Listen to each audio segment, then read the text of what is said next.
This is Radio Cairo, and it's the world of info, and we're coming from Studio 3. My name is Dr. Amr Mabrouk. Dua Muhammad is at the control. And we are here with you for 1 hour, and today we have a very special guest. I know he's very busy, and yet he accepted to come to our program in this beautiful afternoon in Cairo, and we really appreciate that.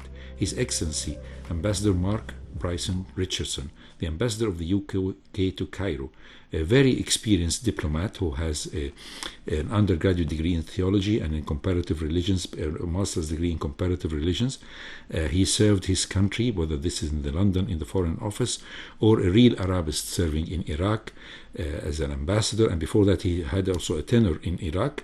He had a great education of Arabic here in Egypt, and he worked in Sudan and in Afghanistan, and was a holder director of the Middle East desk or office in the Foreign Service of the United Kingdom. A very seasoned and a very experienced diplomat serving his country here for almost 1 year as the ambassador, and I've been chasing him for quite a long time to come to our program, and I really appreciate his time and appreciate him coming to our program, because definitely I know how busy he is and how much time he's investing to improve our historical relations between Egypt and the UK. We have a big history of cooperation in the field of economics and in the field of education, and therefore we're going to touch these subjects today in depth. And before that, we'll start right away by welcoming you, sir. Thank you very much for coming and having the time to come to our program. Yeah, well, thank you very much for a very generous introduction and for the opportunity to now join you today. And I'm sorry it's taken a while, but I'm delighted to be here. Sir, this is not compliments, these are real facts. Thank you. So, although the United Kingdom is a sovereign country, England, Scotland, Wales and Northern Ireland are also widely referred to as countries, especially in football, right? The UK Prime Minister's website has used the phrase countries within a country to describe the United Kingdom. Is this point of strength or weakness, sir? No, it's definitely a point of strength. And yes, we have a somewhat unusual establishment of 4 countries that come together to form one sovereign nation. And we do some things together. We compete in the Olympics together, we play some sports together, and we do some things on our own. But definitely what it gives us is a chance to have real diversity, different sets of histories, cultures, identities across the country. And I say sometimes we compete, particularly at sports, particularly at football and rugby and other activities, and sometimes we come together as one nation to compete together. And it's the same with how we operate. So we operate as one government across that whole nation for some issues, particularly foreign policy, and for other issues like health and education, it's devolved to those individual countries to have their own policies and approach. So we get this huge diversity and the ability to operate together at the national and international level, but also to have quite local focus policies that really address the needs of those countries and communities. You know, I think this is really very interesting, because sometimes people, especially the people who lived in the UK, says that the nature of people in Scotland are quite different than those who are living in Wales, or those who are living, I mean, even the dialects or the language itself, because there is a Welsh language, and sometimes the Scottish English is with a loch. I mean, I am very familiar with Scotland because this was one of the very first places I visited in the UK back in the 70s, and this gives you an idea that they have different backgrounds, they have different languages and different traits.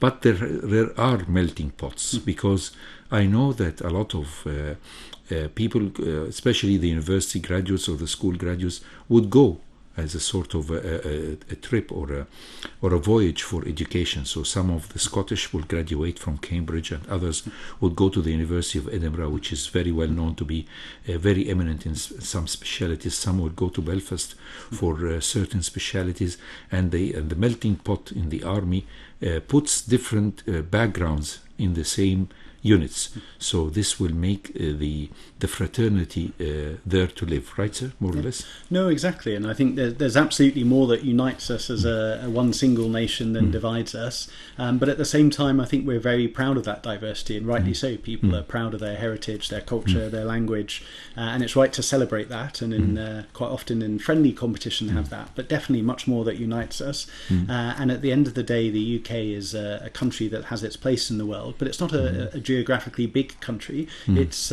you can drive from one end to the other in sort of 8 hours, 10 hours. Yes. You can move around it easily, and so there's a lot of interchange and a lot of engagement across the whole country. Yeah. I mean, and of course, usually, for example, the Crown Prince is called the Prince of Wales, and the late husband of the late Queen was the Duke of Edinburgh. So this makes it very, very interesting way that this royal family, which has, of course, a very important role to bond, to not to rule, but to govern, if they use the expression, but to put these four countries together, right, more or less. Exactly. So of course we have His Majesty the King as the sovereign of all of those countries and the single nation. But as you said, normally the heir to the throne is the Prince of Wales, and we have now another Duke and Duchess of Edinburgh, who is the brother of His Majesty the King, and so there's a way in which it represents the whole nation and all the different parts of it. Yes,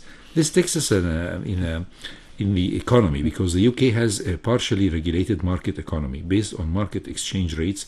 The UK is today the 5th largest economy in the world and the 2nd largest in Europe after Germany. How was that possible? I mean, an island with two islands, an island and a half an island, are in the natural resources there, it's not that rich. And I mean, I know of course there is petroleum, but this is quite recent, and it has sort of restrictions in the excavations that you are doing there, or the investments that you are doing there, and yet the country was having this marvelous job in the economy. How was that possible, sir, with less natural resources, if I may use the expression? Yeah, so I would point to two things that have both been strong historical features, but I would argue also continue today. And the first of those is innovation, whether we think going back in history about the Industrial Revolution or invention, and now we think perhaps more about artificial intelligence and fintech and innovation and creativity, but also a global outlook, definitely through history, but now we are a global centre, and I think people in the UK think globally as well as locally. So of course we're part of the European continent and work closely with Europe, we work with America, but we're probably also the most active nation across Africa, huge across the Middle East. Something like 38% of all global trading is done out of London for the whole world, and so I think there's part of the UK that is expeditionary and thinks about how it can engage with the world, and I think that means we have that sort of network of looking outside of the UK and thinking about how we work with our friends and partners. Well, this is very interesting, especially with the last visit of His Majesty the King to the United States, and the very humor-filled speech, if I use the expression. I know that His Majesty has a very good sense of humor, and when he said, "If not for Britain, you would have been speaking French," and I really love that sentence, because this is referral to a really great effect of the UK on spreading the English. And it's the same King, His Majesty the King, when he was a Crown Prince, he said, bad English is spoken all over the world. But this is really very interesting, that the spread of the English language, making it one of the most important, or should we say the business language or the professional language all over the world, where people are having a common language to speak with, whether their pronunciation is good or bad, but they are capable to convey their message and to convey their business association with whatever dialect that they are using, but still the English is perfecting this relation. How was that possible? Because we are going now to a lot of things talking about Egypt and the economy. But I think the English language is one of the very important pillars of the excelling of the economy, if we use the expression, right? No, absolutely, and obviously a large part of that depends upon our history and our engagement across the world, and the number of places where we were throughout our history and engaging in English. And English, frankly, gives us a huge advantage, and we're very clear on that. So I'm always very tolerant of anyone that speaks English in any accent, because Exactly. my accent in Arabic is terrible. Yes, and the king was making a laugh. I mean, he was not when he was a crown prince. He was making it like a joke, not a fact, not an arrogant joke, but really it's a nice joke. Yes, it's a blessing for us, and it's a huge advantage to have that kind of lingua franca that everyone can engage on and exchange ideas. Yes. But I think beyond the advantage of language, there is something about thinking internationally, about using that advantage perhaps, but also thinking about how you engage with the world. And that again partly depends upon history, but definitely depends upon looking at a global outlook, thinking of the UK's place in the world and being willing to go out and engage with it. I think it also reflects the diversity of the United Kingdom. So somewhere like London, for example, is a sort of majority-minority city. We have nationalities from all over the world. And that is a huge advantage, both in terms of the diversity and innovation it brings to the United Kingdom, but also establishing really strong connections with the rest of the world, to understand it, to engage with it, to trade with it. So alongside that creativity from the diversity, we get those natural connections, and we see those connections with countries like Egypt, with lots of interchange between schools, universities, trips, business, and there's a community on both sides that understand each other and can engage. And I think on a global scale, that's what is a huge part of the UK economy. Of the success, yes, of course. A very nice question, which is the UK has a long history of being interested in Egyptian history and culture. Howard Carter's discovery of Tutankhamun tomb triggered Egyptomania in the UK, and many famous British figures such as Agatha Christie and Arthur Conan Doyle have enjoyed Egypt's heritage. How can the two countries work together on supporting Egyptian heritage? I know, of course, the discovery of Tutankhamun in 1923-24 was really an amazing step, and this happened to be contemporary with the rise of the Egyptian constitution at that time and the Egyptian newly accepted independence in 1922. Of course, this carried a very important step and attracted the attention of the whole world. The Egyptomania and the work of Agatha Christie, which is still Crime on the Nile, is still going continuously on as movies, or the book as a bestseller, or Arthur Conan Doyle. I mean, two very famous writers got very much hooked, if we use the expression, to Egypt. And not only these two, there is a lot of things. So tell us about that and how this heritage and Egyptomania is affecting the United Kingdom. Yeah, well, I think as you mentioned, it's a big part of the history, and we have writers that have helped sort of canonize that relationship and love affair with Egypt and its history. And I think to a big extent that continues. There's a huge affection and interest of the deep history of Egypt, and it resonates. It's not just people that are studying history or interested in it. It's frankly a popular understanding of Tutankhamun, of the pyramids, and an association with that, and we see that reflected in the number of people that are passionate about coming to Egypt and enjoying it, particularly following the opening of the Grand Egyptian Museum. Yes, I was just going to bring that up, because the Grand Museum has a really great attraction. I'm very fond of the old museum, by the way, and I think you have the same fondness. It's still a very dear place, especially that it's kind of small and kind of overcrowded with everything, and therefore whenever you go there you will always find a way to see more beautiful things, and that's why this museum is really very close to my heart. But of course the Grand Museum and the place is out of this world, and the fact that it is near the pyramids and that you can walk from it to the pyramids in this beautiful promenade really gives us and I think it has really affected the number of British tourists who are coming to Egypt after the open up of the museum, right, sir? No, definitely, and I agree with you. The museum in Tahrir Square is wonderful and still well worth visiting, and I've been many times. Yes. But the Grand Egyptian Museum is something else in terms of how it showcases those antiquities and the Tutankhamun exhibition. And I think on the back of the opening ceremony last October, we just saw a huge growth of awareness and interest in coming to see the museum, the pyramids, and engage. And we see that in increasing tourist numbers, but also people coming just just for the museum. We've always had people very interested in coming and enjoying Egypt's weather, particularly over the winter and its coastline. But we see people now flying into Cairo for a long weekend just to go to the museum, just to engage with the pyramids, and we've seen a big uptake in it. And we have that shared interest in the antiquities, and we work together on it. You asked about what we do together. The British government works with some of our partners here on sort of cultural protection. So over the last decade or so, we've spent about £5 million working to help restore some of those monuments, whether it's in Siwa or Port Said or Al Khalifa, or conserving manuscripts and working with some of the Coptic monasteries in Upper Egypt. And that's because we see the obviously global value and historical importance of those sites. It's a human heritage. It's not just Egyptian heritage, and that's why I think this is a very important point to stress on: human heritage of the whole world. So whatever type of investment is a very well directed investment, more or less.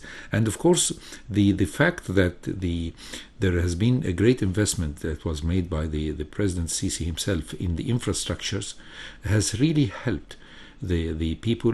I know that the British are very much interested with the bad weather that is usually in the winter to come to the Red Sea coast and enjoy a week over there. But the fact that the roads are much easier now, they can take always a one-day trip to see Luxor and a one-day trip to see the Grand Museum and come back, and of course Sahara and the pyramids. Do you think that this really has improved the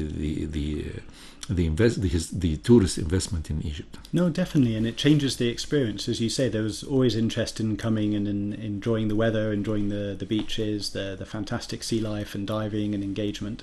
But the opportunity to add to that, seeing some of the most amazing sort of monuments anywhere in the world, and doing that as part of the trip, obviously adds real value to it. And we see people doing that, taking day trips down to Aswan, taking day trips to the Grand Yes, I mean the roads Museum. are becoming very in good shape. This really helped, and I really love that when I see the number of buses going and to and fro in a shorter time. This makes it, in a safe trip, this makes it very interesting. And we see the number of British visitors going up and up year on year. How many are they, sir? Do you have more or less? I'm slightly dependent on the Ministry of Tourism numbers from here, but I think just over 1 million last year. MashaAllah, yes. And so far this year, it's about 6 to 8% up on last year. Yes. So we'll see where we get to. But it's going up and up, yes. And there's huge interest in coming, and that connection, as I say, that popular public resonance with Egypt, with its history, with its culture, it draws people in. Another thing which is really attracting my attention is, because I am involved in that, is the education. Education remains as one of the most important pillars of the progress of the UK. How was that possible, and how can Egyptians benefit from British education and lessons from the UK system? I myself had my education in the English school in Cairo, and the English school in Cairo, I know you're familiar with it, it's in Heliopolis, and it was started before World War I, but it was really inaugurated in 1917, 1918 in Heliopolis. And I spent there 12 years of my school education. And this was built as a public English school. And so it was not one of the missionary schools. And that's why it received a lot of very strong affiliation with a lot of people to get their children to have this public school education, that even the headmaster of the English school used to say, I'm very astonished that a lot of very famous families want to put their children in this school, while it's naturally a public British school. So the nice thing about this education is that it's an eye-opener. And I remember that we had a very big library, and this helped us to discover a new aspect of the world. One of the very important big rooms in the school, whether this was in the primary or the preparatory or the secondary school, was the library. Tell us about this English education in particular, and then we'll talk as well about the university degrees that Egyptians have been taking since the 20s, 30s and onwards. Some of members of my family had this education in the 30s, and my parents had it in the 50s and the 60s, and then it's continuing up till now as we were joking about it. So I think this is a very important connection of investment in alma maters, if we may use the expression. No, I would love to come back to universities, but on the schools, I'm very proud of the fact. I think there's over 240 schools in Egypt that are teaching the British curriculum, and as you say, it's about academic excellence and understanding, but also it's about those softer skills, about how to apply them, about how to think, how to challenge analytically, and about connecting with a broader vision of the world and engaging. So there's some very exciting opportunities for that, and I think one of the reasons I'm so passionate about it is because of the links it builds between people and communities and understanding and culture, to have that resonance and understanding of a way of thinking, a way of analysing, a way of thinking about the world, and it does build lasting links and connections both ways, and we're really proud to see those schools sort of thriving here in Egypt and moving forward, and it connects nicely to what is also happening in the university sector as well. Yes, and I've seen that the British Council has been here for quite a long time, and it has invested a lot in postgraduate studies. And I'm even familiar with one of my friends and acquaintance, and more or less a relative, Dr. Muhammad Farid, the current minister. He has got he is always saying this, I got a double master's and a PhD from the British Council help. And to get something in economics, and this makes him always very qualified for the job that he's having now, or his previous jobs. So tell us about this particular thing about the British Counselling, and of course we'll bring the Chevening Scholarship. I'll come to you. No, the British Council here in Egypt, I think is the oldest in the world, established in 1938 here in Egypt, and it obviously plays a huge role. We talked a little bit about those British schools, but the British Council also works with the Ministry of Education and Egyptian schools across every governorate in Egypt. It delivers about 150,000 British exams a year, teaches almost 40,000 people a year English, and has a huge presence here, and working very closely with the government on English language teaching and the textbooks that are used in Egyptian schools to do that. So it has a big reach, and it's all about building that connections and helping people gain access to English and the opportunities it provides. They do teacher training, they're working with others across the whole of Egypt to really build that link. But they also do a lot to support engagement in the university sector and space. So we also work here with both Egyptian universities, but also the British universities we see establishing, and we have now 39,000 Egyptian students studying British degrees here in Egypt at British universities from a range of branch campuses, whether Coventry, Anglia Ruskin, Lancashire, I'm going to upset someone if I don't mention them, Edinburgh Napier, Queen Margaret. And the British University in Cairo itself, I think. The British University in Cairo is offering courses to, I think, more than 12,000. And they have a very good president, Dr. Lutfi is doing a very good job, actually. Yes. He's a really good friend, and I mean, he's so much enthusiastic in spreading the knowledge. And part of these schools in the British University are really excelling in a lot of specialities, dentistry, for example, and business and law and all this stuff. The British University of Egypt was the first and the most well established, offering a range of these courses and more or less like a non-profit in the beginning by Farid Khamis, the late Farid Khamis, and the family are still involved. Very much. This really makes it one of the very good investment in the field of education, because I believe education or teaching me how to fish for us for fish is teaching me fishing is much better than giving me a fish. This is really very important. And I think what we see from those universities and interest in them, whether it's the British University, some of those I mentioned, I think following the British University it was Hertfordshire University and then Coventry, is applied learning. So yes, you have that British degree, but it's about how it connects to industry, how it connects to the sector you want to work in, whether engineering, dentistry, fashion design, creative industries. It's thinking about how you take that learning and are able to apply it as you move off into the workplace. And I think that really resonates both with what we're trying to do in the United Kingdom and the Vision 2030 that we see for Egypt, and really creating those skills and opportunities to move forward and sort of add to the economy and to industry and growth. So tell us about this education in particular before we leave the education and talking about the new fellowship. I think the president himself is very much interested in education.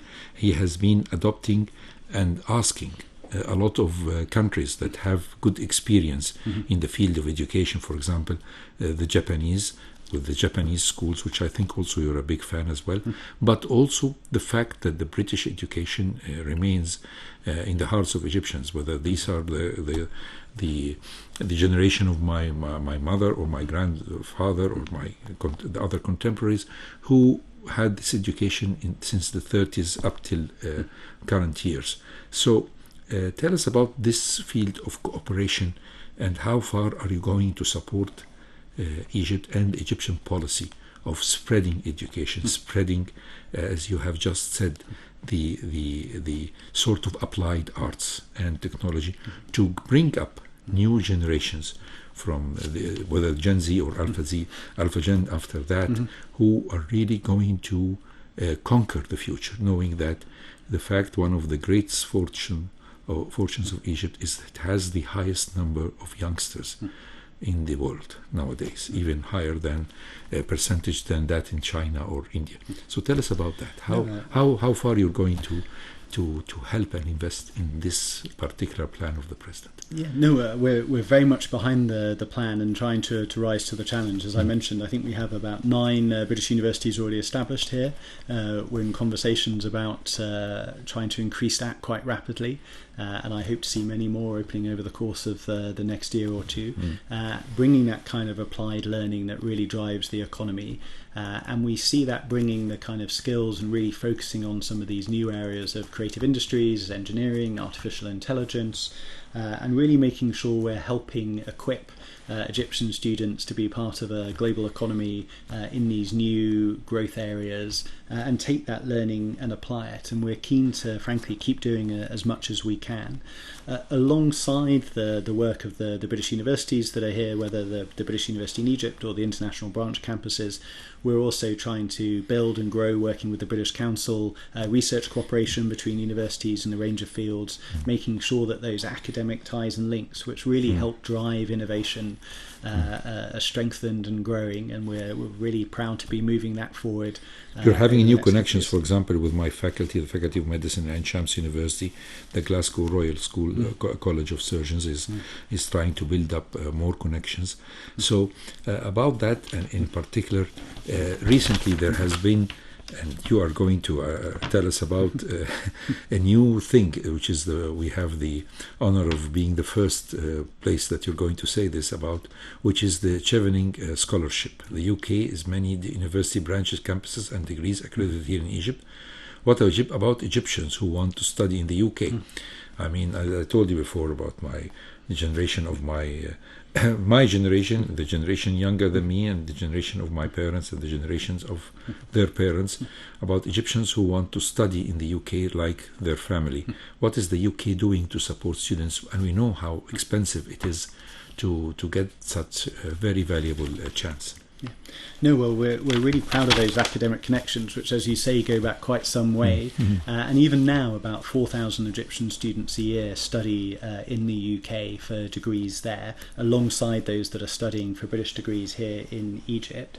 But we're keen to promote and open up those opportunities, and a big way that we do that is through our Chevening Scholarships, which is a global scheme to bring in some of the best and brightest scholars from around the world to come and study for a master's degree in the UK, fully funded, travel, accommodation, tuition fees, etc. In what field, sir? A whole range of fields. We don't limit it. I've been fortunate enough to meet some of the Chevening scholars from here. They cover medicine, engineering, but also film production, creative sides. We really want to see candidates and individuals that are passionate about their subject, but then crucially have a clear vision as to what they want to do with that. How will they use that learning and experience to help support Egypt when they come back?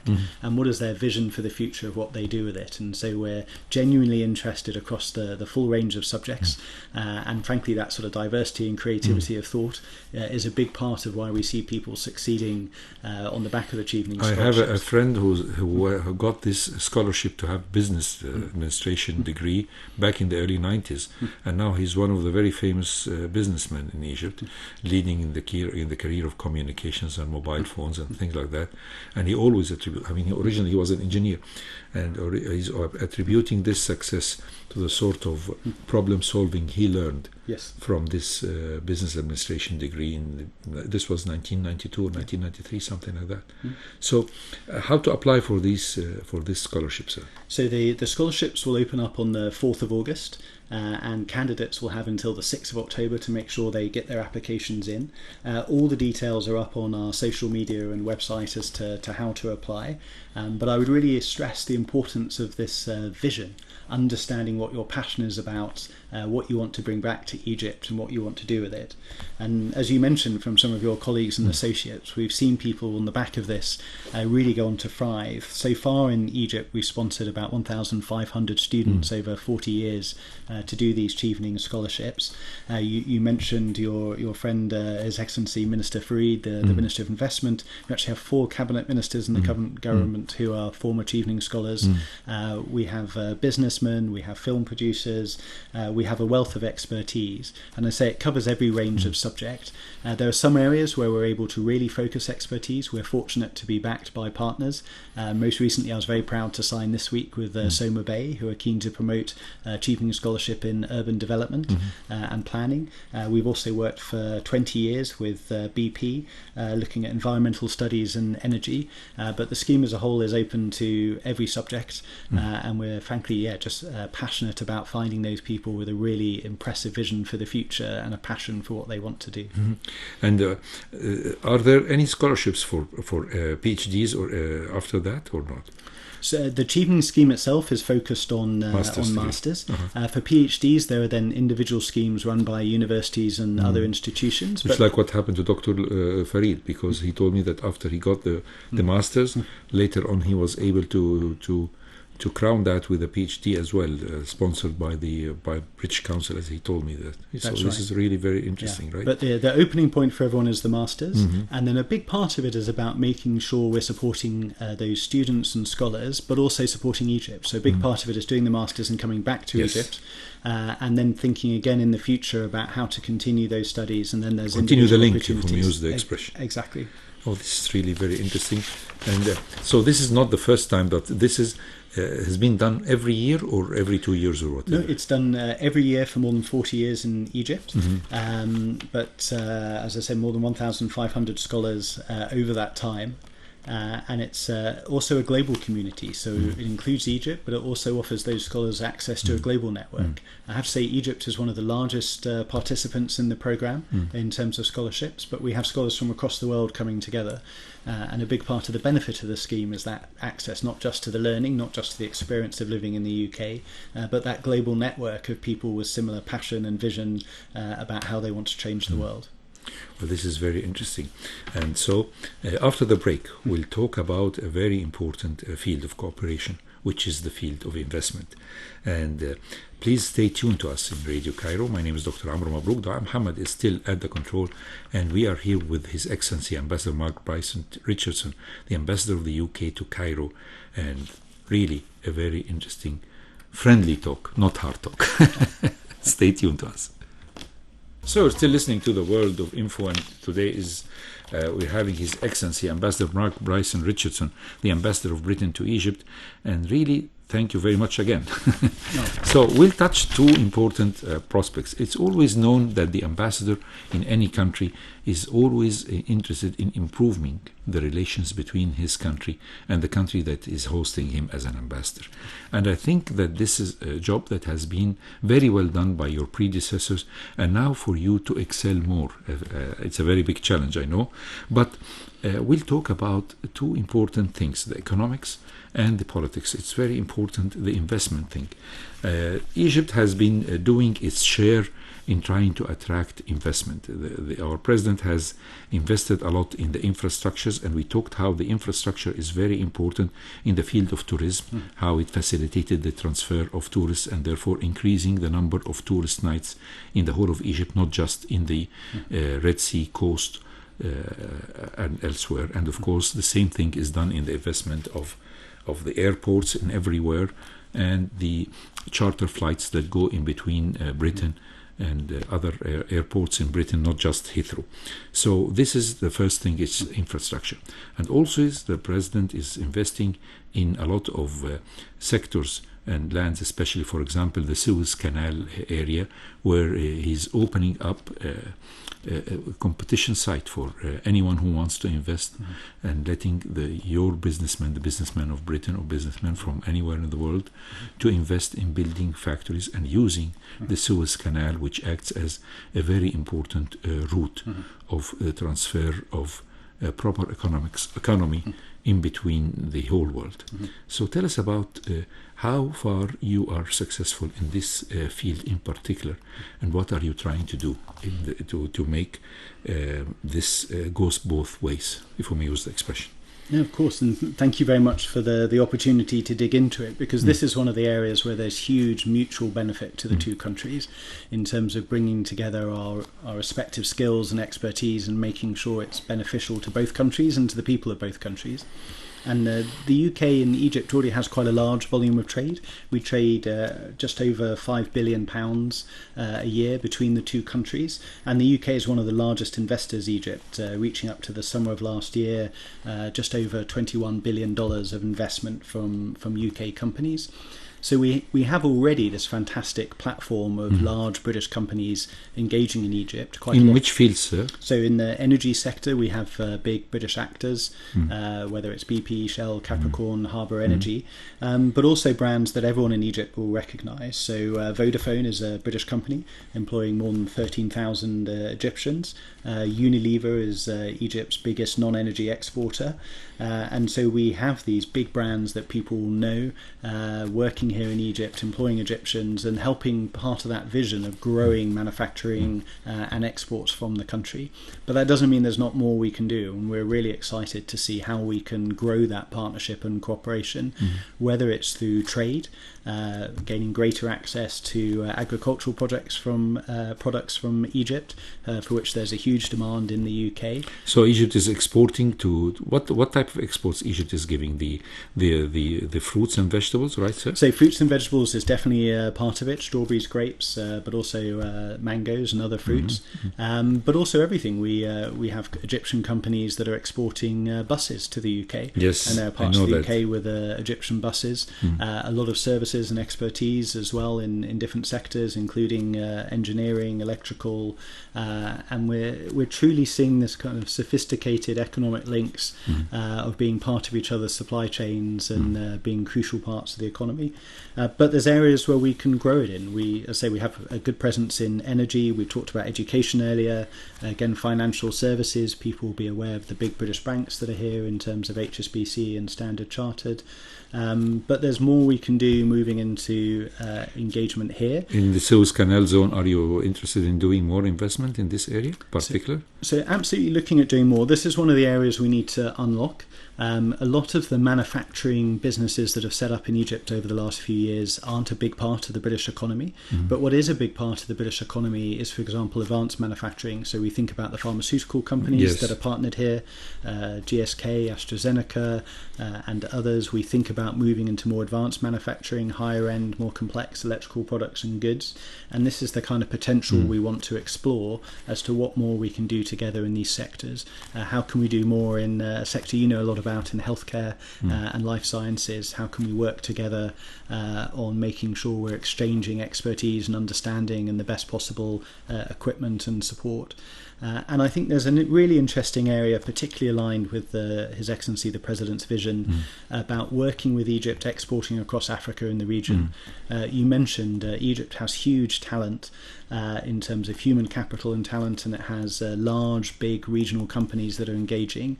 And I think the potential for those Egyptian companies and exporters to work together with British counterparts in reaching out to new markets across Africa is huge, and that's something we're very keen to work together and try and encourage. Yes, this is really very interesting, and also I think maybe I know that from personal experience or family experience that there are a lot of Egyptians who are working in the UK. And let us talk about, for example, about the Egyptian community in Britain. It is well known that they are more or less very sharp, very up to the standards of working, and they are having a very good reputation in Britain. Whether this is in the field of the NHS or other fields, right? More or less, they are not. They are workers who are causing no troubles, if we may use on the legal factors, right? More or less. Yeah, they're a huge part of the British community and supporting the economy, and I think a lot in healthcare. But frankly, whether it's in tech or innovation or climate and green industry, there's a big Egyptian community represented in the UK. How many are they? Do you have any statistics? Actually, I don't have a number on that. I'll have to ask my counterpart in Ashraf yes. next time. Yes. And so how the British community here are mainly workers, or also the Egyptians carrying British passports who are living here, more or less, right? You have a big community, actually. I have a big community here, but actually, and this may sound odd, obviously that kind of information is private, so I can have a guess, but I don't actually have a number for it that I know, because it's up to individuals. But yes, we have a large number of dual nationals, British Egyptians, large number of British people working here in various sectors. Although I think one of the unique things about most of the British companies is actually we tend to employ from the country we're in, so including the senior leadership of the companies tends to be Egyptian rather than British. But through those schools and universities and other opportunities, a lot of British people working here in one way or another, and a lot of dual nationals, definitely. Egypt and Britain are talking in the same wavelengths in different sides of the whole world, in the political theater of the world. Middle East region is one of the very hot regions, if we may use the expression. A lot of wars, a lot of things are going, and Egypt is shown as a place of stability in the middle of a lot of turmoil. And I think Britain is supporting Egypt in its quest for peace, because Britain thinks that should the peace spread in the area, it will be definitely of great effect in improvement of the economy of the whole world, and particularly, of course, of the British economy. Tell us about the sort of cooperation between Egypt and Britain in the fields of policy making and peace establishment in the Middle East region. We know that there are the Gaza war. We know that what happened in Syria, Libya, Sudan, and the Gulf crisis. All this, Britain is sharing with Egypt its quest for peace. So, as you say, I think the most important commonality is that both countries and both governments are absolutely committed to peace and stability in the region. Obviously, it's a goal in and of itself.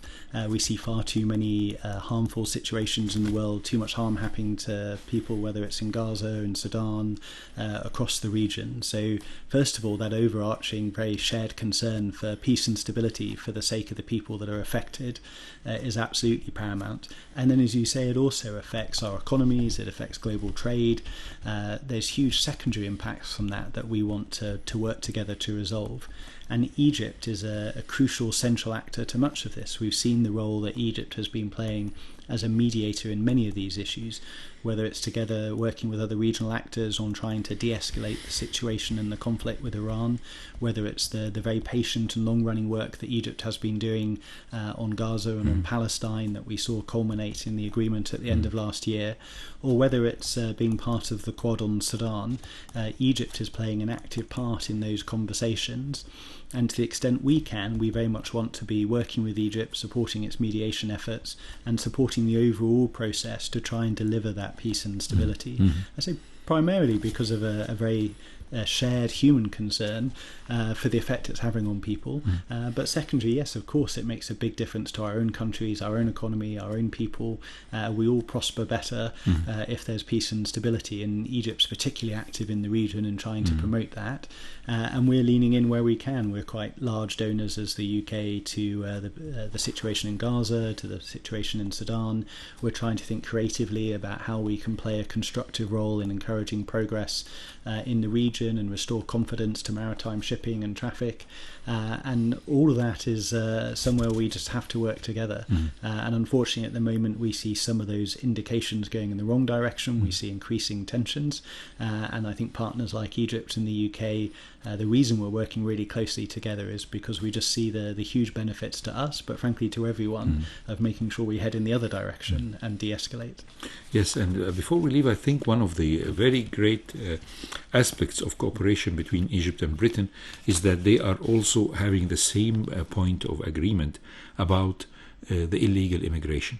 Britain is suffering from waves of illegal immigrants who are trying to cross the channel between France and Britain, and of course the fact that they dream of proper asylum or of free health care or all these stuff that Britain can be supplying, and the fact that a lot of these immigrants are coming originally from Africa. Egypt stands as a very important regulator in combating the illegal immigration. And the fact that Egypt, as you have very kindly mentioned, Egypt with its policy making in order to give economic stability in Africa and sub-Saharan Africa will prevent more or less the exodus of a lot of economic immigrants who are trying to find their way to the north, whether this is Europe in a whole or Britain in particular, for the benefits that the asylum seekers will find. So what is the situation in this field and the sort of agreement between Egypt and Britain in this particular important field? As you say, it's absolutely an area of shared interest. Firstly, by starting by promoting peace and stability across the region. Obviously, that's what will have the biggest impact. And secondly, supporting those communities that are affected. And I should say that Egypt is a remarkably generous host to refugees and migrants. Without refugee camps. I mean, this makes it a very special country. In the whole world, there is nothing like that. Exactly. This is, frankly, how it should be done, and is incredibly generous about making sure those communities can be part of a community in this country, but also access health and education and continue to prepare to go back in the future, but also children can thrive and operate whilst they're here. And that's a very generous approach from the government of Egypt. And then we can work together both on that peace and stability aspect, but also supporting those affected communities. And I mentioned the aid we provide to people in Gaza and Sudan and other affected regions from conflict across the region. And then thinking together about how we work to protect those communities so they're not exposed to groups that want to take advantage of them, or the risks of trying to cross the Mediterranean, which is incredibly dangerous. Very dangerous. And think about how we work together to protect those communities.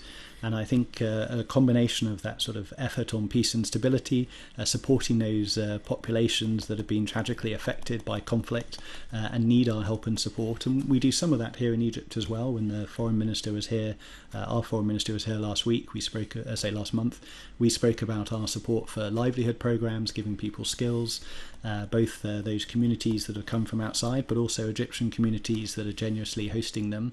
And if we can cooperate upstream on stability on those affected populations in their countries and those that are here in Egypt, and then making sure we're working together to stop those populations being exploited, I think that's the sort of heart of the partnership. And I was discussing it this week actually with colleagues in the Egyptian government. We're very committed to growing that partnership and seeing what more we can do together, because it's very much a shared challenge, and Egypt's role in it is absolutely vital. Another thing which is, I think, really could be a very good route to more cooperation is that Egypt has signed a strategic partnership with the European Union last year or 2 years back. Is there a possibility of signing the same partnership, the strategic partnership with the UK in the near future? Yeah, so we're absolutely working towards that. We've recently expanded our cooperation in a whole host of areas, and our hope is to keep building further on that with a view to building towards a strategic partnership soon. I think we're keen both to frankly record the fact that our cooperation is increasing in the areas we're working together, but also just keep growing that cooperation in a range of sectors, whether it's in education, as we spoke about, whether it's in trade and investment, whether it's in security cooperation or some of the regional challenges.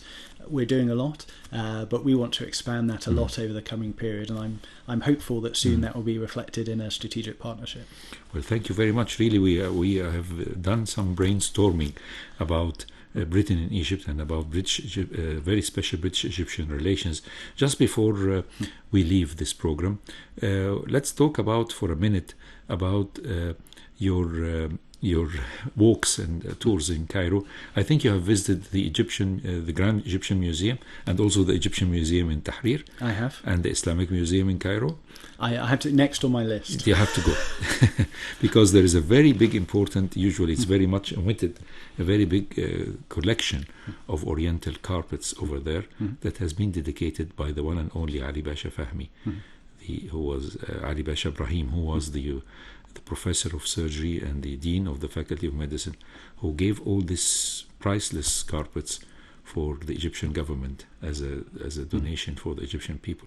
So there are a lot of things to do in Cairo beside your busy work, I know. I have so much left to explore. I have to say what I have seen, and I said before, the Grand Egyptian Museum is just fantastic, and I'm sure I'm going to be a regular visitor because it takes serious time to actually appreciate the wealth of artifacts and opportunities that are there to get into. So I will be a multiple visitor there, but I have many more left to explore. The Museum of Civilization, the Islamic Museum, and the Coptic Museum about Ismaika, what the great effort he has made in the Coptic Museum. I mean, this is really very interesting. Museums. I hope to get to St. Catherine's in the near future. Please go. It's a visit of a lifetime. You'll enjoy it. Yeah. So the good news is, so far I haven't had as much opportunity as I would like. Some of those partnerships take some time and effort, but I'm here for several more years to come. Inshallah, yes. And I'm pretty excited about the opportunities I have. Well, sir, thank you very much. But before you leave us, you have to promise that you'll come back again. I will come back again. Because there is a lot of things to talk about, and there are a lot of water that crosses under the bridge between Egypt and Britain, which is a bridge of peace, prosperity, and friendship. I couldn't have put it better, and I'll be delighted to come back and join you again. Thank you. Thank you very much. We really are very grateful to His Excellency Ambassador Mark Bryson Richardson, the Ambassador of Britain to Egypt, for his kind time and his friendly remarks about Egyptian-British relations. My name is Dr. Amr Mabrouk. Muhammad was at the control. Stay tuned always to Radio Cairo, and we'll promise to come back at the same time, same station next week.